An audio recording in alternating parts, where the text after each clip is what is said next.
Esta mañana estoy bien acompañado, ¿eh? Esta mañana me acompaña Emilia y Julia. ¿Cómo les va? ¿Cómo andan? Bien. ¿Bien? ¿Cómo anda Emilia? Bien. ¿Bien?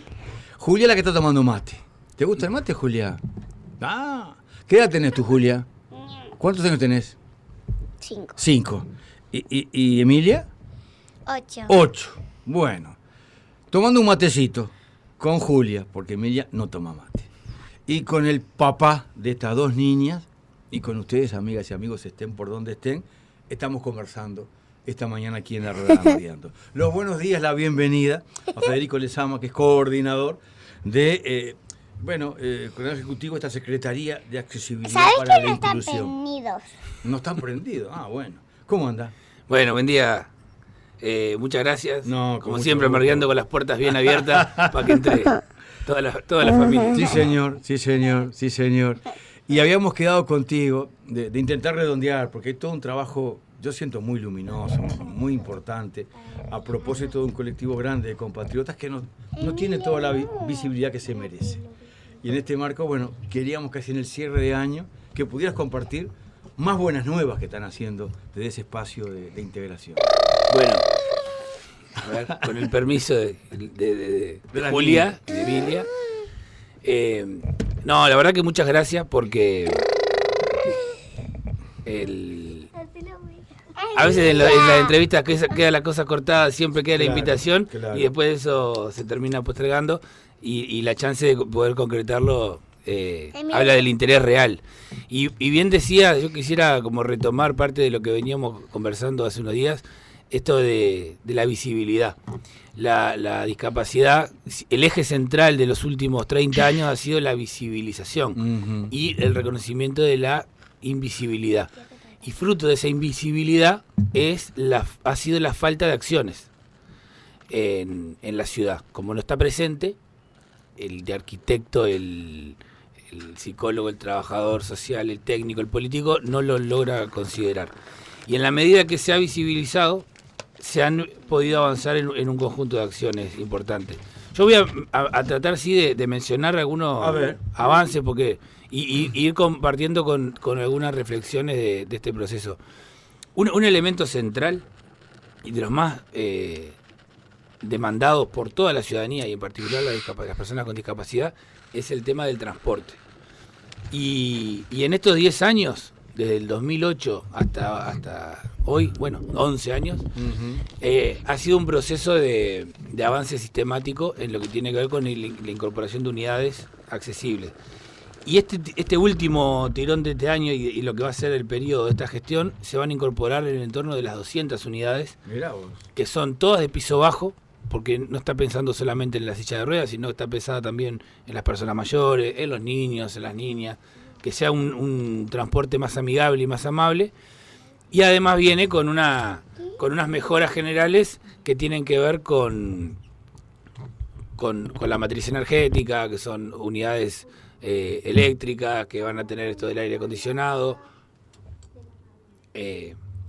Son unas niñas muy activas Sí, y está muy bien, participativas. que vinieron con el papá hoy, está muy bien. No agarra muchas veces la consigna del acompañar. Pero bueno, ahí hay un gran capítulo, Sí, que es la movilidad. Esto va acompañado con la incorporación de los taxis. Vamos a llegar a los 50 unidades, con la incorporación de remises. Y generamos una oferta de transporte accesible que está habilitando a que mucha gente salga de su casa. Y en la medida que sale, ocupa los espacios públicos. Ese es un componente central. El otro gran capítulo de la Intendencia son el urbanismo y los espacios públicos. Y ahí tenemos como gran pilar el Parque de la Amistad y en particular lo que va a ser la ampliación de ese espacio público de referencia. Después mismo, en la conversación, irme echando los avances, las acciones, las expectativas de desarrollo positivo con la perspectiva de la vida y las necesidades, porque a veces si no, las personas, muchas gracias, las personas que la viven, cuando nos escuchan por la radio conversando de estos temas, dicen, pero mira que yo voy a la parada y de 5 ómnibus me para uno, el chofer no me quiere subir, ¿no? Es como hacer ese equilibrio entre explicar, desarrollar la línea de trabajo, ese avance, y transmitir de que eso no implica que estemos bárbaros, ¿no? Y es como también matizar entre la esperanza de que las cosas avanzan y la empatía con las realidades, porque si se desprende, en este caso, el gobierno de Montevideo con la sensibilidad popular, rompemos esa confianza que es la que nos ha permitido lograr estos avances. Porque todo esto se ha logrado porque siempre a la hora de las definiciones, cuando se tensa y cuando se pone cuánto sale arriba de la mesa, ha estado presente las organizaciones y las personas acompañando y apoyando. Y no solamente las personas con discapacidad, otros colectivos que han entendido que su interés es también el interés de otros. Eso es como un elemento superador de la política. Yo había escuchado la otra vez, Federico, como en el Parlamento ratificar o rectificar, que habían horarios para estos ómnibus, para que las personas con problemas de acceso supieran a qué hora pasaban. ¿Se pudo instrumentar eso o está en proyecto todavía? Se instrumentó parcialmente. Parcialmente. ¿Por qué? Algunas empresas tienen la posibilidad de, por su flota, de organizar la distribución de los vehículos para cumplir los horarios.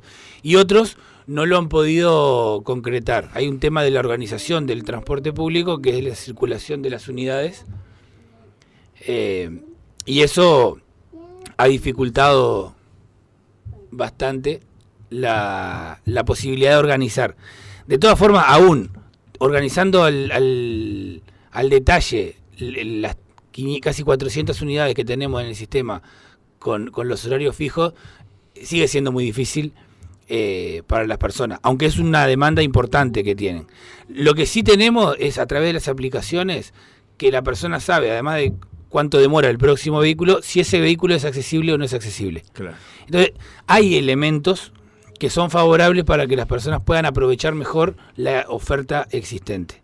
Pero nuestro norte, además de el mientras tanto, que son estos instrumentos, es que en vez de que pase uno cada 3, uno cada 5, uno cada 2, o que el 100% sea accesible. Por ahí se va a solucionar el problema.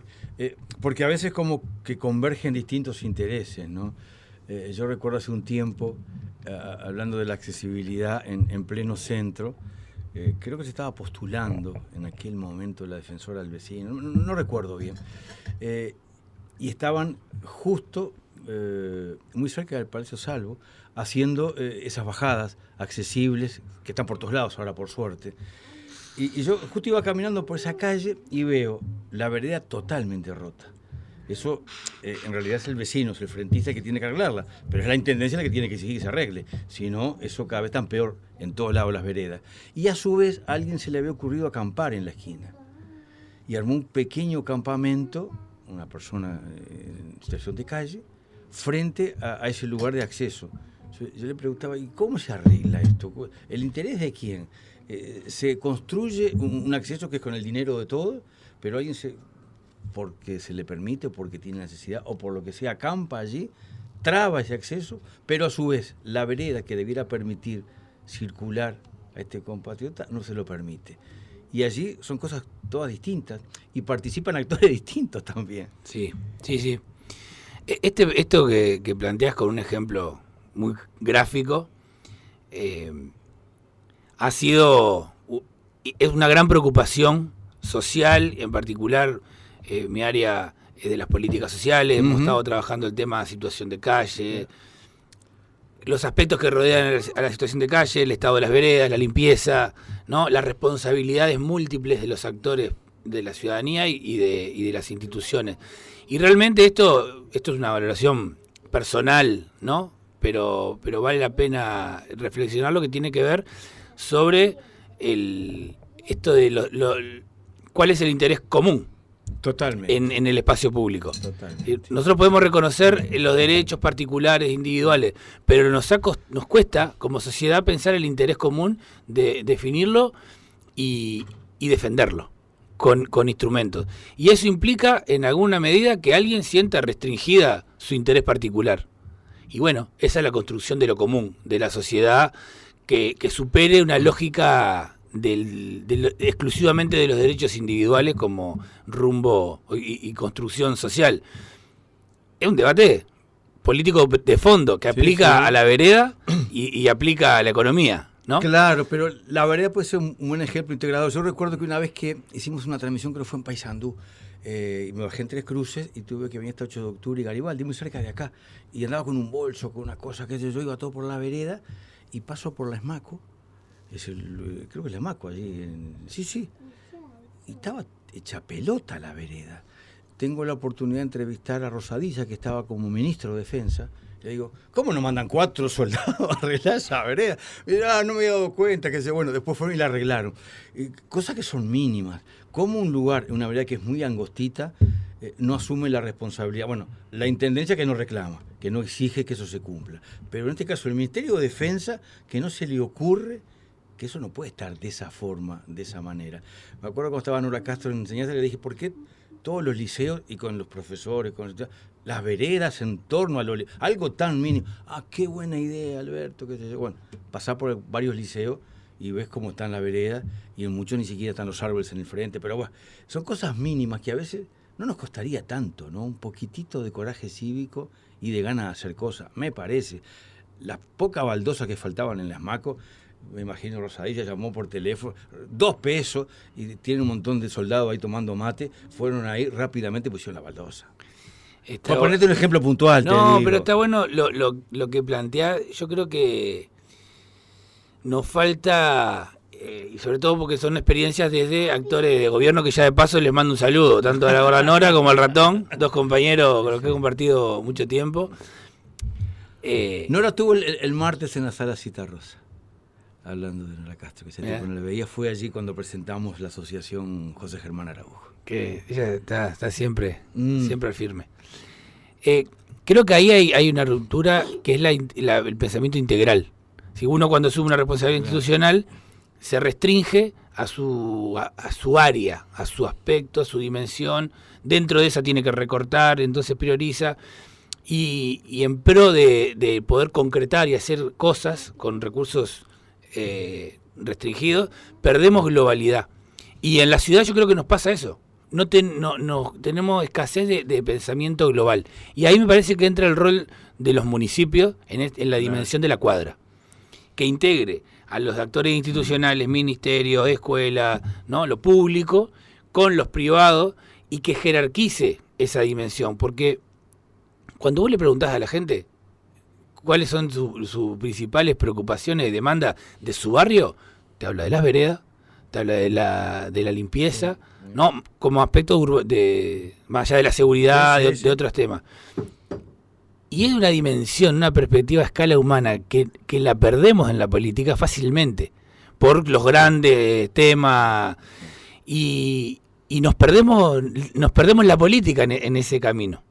Nos ponemos a discutir el conflicto Estados Unidos-China, que es fundamental para entender cómo funciona el mundo y la geopolítica, pero eso, si se desprende de la pedagogía cotidiana de la vida y de la política, nos hace perder de vista, entre otras cosas, que hay gente que por esas veredas rotas no puede salir a la calle y se queda sin participar de la sociedad. Esta mañana, gente, en este tramo de la rueda, estoy conversando con Federico Lezama, que tiene bajo su responsabilidad esta área de accesibilidad, esta área de inclusión en la Intendencia de Montevideo.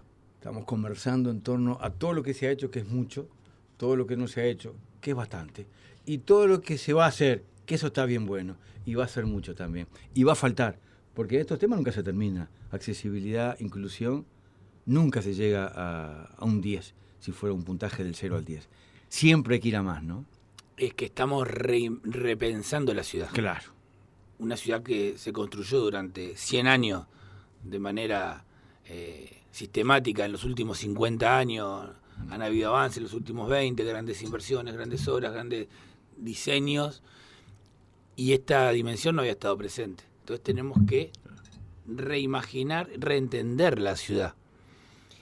Y eso es una dimensión cultural, que hace la visibilidad, y después práctica de acciones que vayan habilitando la participación. No, esto no hay que pensarlo solamente como una cuestión de hormigón, ¿no? Y de obra, sino de diseño, de circuito, de organización del flujo de los espacios. Y yo tengo con esta perspectiva larga de la construcción de ciudad, creo que estamos en una etapa donde se instala esta dimensión de la ciudad para todas las personas, y tiene un largo trecho. Lo que sí me parece central es pensar que en los próximos 20 años, 30 años, sea sistemático y sea riguroso la acción, de manera de decir, bueno, el Uruguay en un proceso de 40 años rediseñó, reimaginó, reconstituyó su ciudad, y lo que era una realidad histórica de exclusión se transformó en una realidad de integración y de participación. Y eso generará otros problemas sociales, ¿no? Porque estamos en una sociedad desigual, una sociedad excluyente, pero esos sectores van a ser parte de la pelea. Cosa que a veces, cuando yo me vinculé a este tema, lo veía, decía, la discapacidad, estos no son sujetos de lucha. Esa fue mi cuando me decís, ¿por qué te metiste en la discapacidad? No tenía un vínculo personal, no tenía nada. Pero me rompió la cabeza conectarme con un pedazo de sociedad que no estaba en los libros, no estaba en los discursos, no estaba en la atención, en ningún lado, estaba en las casas, o estaba trincherado en grupos entre las propias personas tratando de sobrevivir, de conseguir laburo, ni siquiera era conseguir laburo en el ámbito privado o público, era de generarse su propio laburo, como nuestro amigo Jorge Reyes, que era un titán batallador, brillante, iba, metía, inventaba y generaba. Y estaba ahí, no es que estaban lejos de la política, estaban al lado de la política. Total. Y no se integraba. Entonces, aportar esta mirada, además del hacer concreto, que es fundamental para poder hablar de esto con solvencia y con confianza, ¿no? Para que no te digan... para literatura basta, hay un montón, ¿viste? Leo otro que escribe, habla más interesante que vos,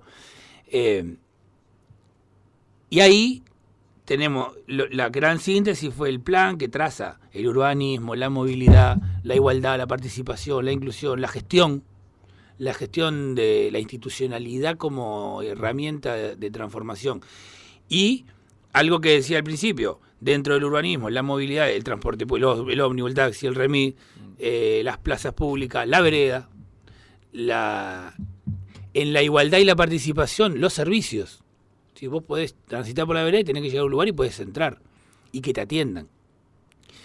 Y eso se complejiza más cuando decís, bueno, pero la inclusión también es que no solamente que la persona con discapacidad sea atendida, es que también genere servicios para otros, y que labure, que esté del otro lado del mostrador, que consiga, que lo empleen.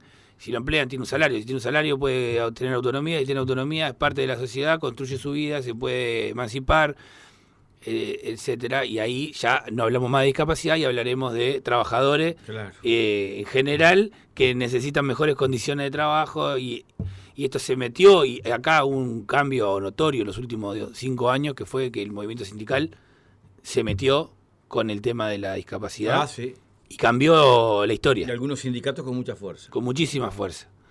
Y vaya paradoja, también, o para poder entender, el ZUNCA, que fue el sindicato pionero en poner este tema con fuerza, cuando lo instala en los consejos de salario, no lo hace pensando en el trabajador con discapacidad, sino en su familia.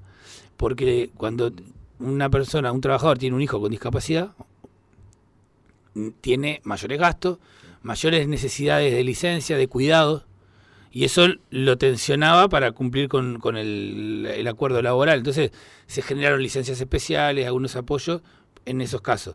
Y después se dieron cuenta que en realidad, particularmente en la construcción, por el nivel de accidentalidad que había, ¿no? Por los riesgos que genera la obra, había muchas personas permanentemente que adquirían discapacidades y que después quedaban por fuera del trabajo, pudiendo trabajar. Claro. Entonces ahí repensaron en un ámbito como una obra, ¿no? Algo muy hostil, a veces dinámico, ¿no? En esto de la accesibilidad, que es como que requiere otros requerimientos. Y hubo una imaginación, una transformación que terminó ese proceso en una ley de inclusión laboral. Que fue maravillosa, realmente. En el cierre de la charla, en un tema que lo contó con gran pasión acá Federico Lezama, pero no todos tienen por qué haberte escuchado, que tiene que ver con esa especie de, ¿cómo llamarlo? Yo me imaginaba los pueblos originarios, cuando se juntaban los más sabios, se armó una especie de consejo, se armó una cosa muy horizontal, se armó un algo de que nadie es más que nadie, pero todos tenemos algo que hacer. Eso que vos lo decías, esto es poder, esto es construcción de nuevo poder. Quiero que brevemente, con eso para que lo pensemos en otras áreas, sea el cierre, si te parece, de la charla. A todo esto, esta visión, se tejió con la participación, diálogo, pero no estaba instituido. Y con la rica tradición de la Intendencia, de promoción de la participación y con la experiencia de los aciertos y los errores, sobre todo, construimos un espacio que es el Consejo de Participación de Personas con Discapacidad, que es el primer ámbito institucionalizado donde las personas son su propia voz. Porque incluso los ámbitos anteriores que tienen 30 años, como la comisión honoraria, la preponderancia estaba en funcionarios públicos delegados de los organismos, no en las propias personas. Y se construyó sobre la base, que es el talón de Aquiles de la participación cuando se relaciona con el Estado, no desde la cooptación de aquellas organizaciones y referentes con los cuales se tiene un diálogo previo o sintonía, sino de generar las bases para que las propias colectivos eligieran a sus representantes, independientemente del vínculo, de la opinión política o la valoración de la institucionalidad. Eso es clave. Es un ámbito de alta representatividad, altísima legitimidad, construido por una asamblea con delegados que tiene 15 representantes, todas personas con discapacidad y 3 familiares. Está la vida ahí. Nadie ahí va a transar con nada, porque se le va su propia vida y está su propia historia. Y esto, en clave de reflexión de línea política, esto lo entendemos como la construcción del poder popular. Tenés la estrategia, la visión, la estrategia, el plan, pero ahora tenés el espacio de participación. Y eso le da una consolidación a un proceso político que lo fortalece porque deja de estar condicionado a la buena voluntad, al acumulado institucional, a los fenómenos. Esto es como en el fútbol, ¿no? Cuando decís, no, ya no es que juego con el 10, que sabés que Luis Ares te la das y hace gol. Tenés un cuadro, tenés un equipo, hay fortaleza y eso debe ser también un elemento de expectativa, de esperanza, de entusiasmo, que va a ser un condimento para que las transformaciones estas que estamos imaginando para los próximos 20 años realmente se puedan dar y que se hagan bien. Que se puedan dar y que se hagan bien, Federico. Me quedo con esa imagen. Que tengas buena jornada. Muchas gracias, como siempre. Y bueno, ¿para dónde sigue la recorrida con las niñas? ¿Hacia dónde vamos con Emilia y con Julia ahora? Nos vamos... ¿A dónde vamos? A buscar una pelota de básquetbol. Ah, mirá. Porque quiere incursionar en el básquetbol y nos iremos... ¿Cuál de ellas? Emilia. Emilia, la más grande. Sí, la más grande le gusta el básquetbol, le gusta cantar. Y me reclamó y vamos a ir a tirar unos tiritos de básquetbol. Me parece muy bien. Gracias por la visita. Federico Lezama, gente, que ahora está de instructor de básquetbol también. Me gustó esto, coordinador ejecutivo de la Secretaría de Accesibilidad para la Inclusión y Tendencia Montevideo.